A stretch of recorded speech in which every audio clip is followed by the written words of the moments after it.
हरे भरे जंगल में एक छोटी सी खरगोश रहती थी जिसका नाम रोशनी था। उसकी मुलायम सफेद फर थी और बड़ी बड़ी चमकती आंखें। रोशनी बहुत चंचल थी, उसे हर नई चीज की खोज करना बहुत पसंद था।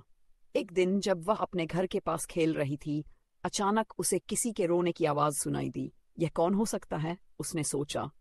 धीरे धीरे वह झाड़ियों के पीछे गई और जो देखा उससे उसकी आंखें हैरान रह गई।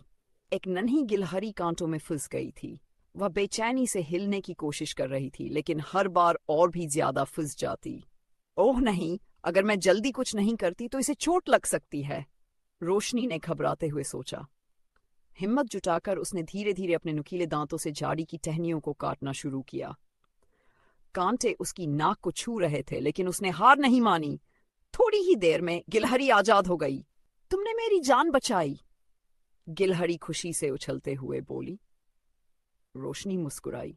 अब से ध्यान रखना और अपनी माँ से दूर मत जाना, समझी? तभी पास की झाड़ियों से सरसराहट हुई। रोशनी का दिल जोरों से धड़कने लगा। क्या कोई लोमड़ी आ रही थी? पर नहीं, ये तो गिलहरी की माँ थी जो अपने बच्चे को ढूंढ रही थी।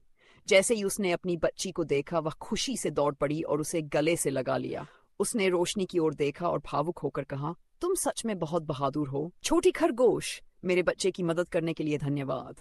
रोशनी खुशी खुशी अपने घर वापस आई। उसे एहसास हुआ कि भले ही वह छोटी थी, लेकिन सच्ची हिम्मत और दयालुता से वह बड़े बड़े काम कर सकती थी। उस दिन के बाद गिलहरी और रोशनी गहरे दोस्त बन गए। वे हर रोज साथ खेलते, बातें करते और नए नए रोमांच खोजते।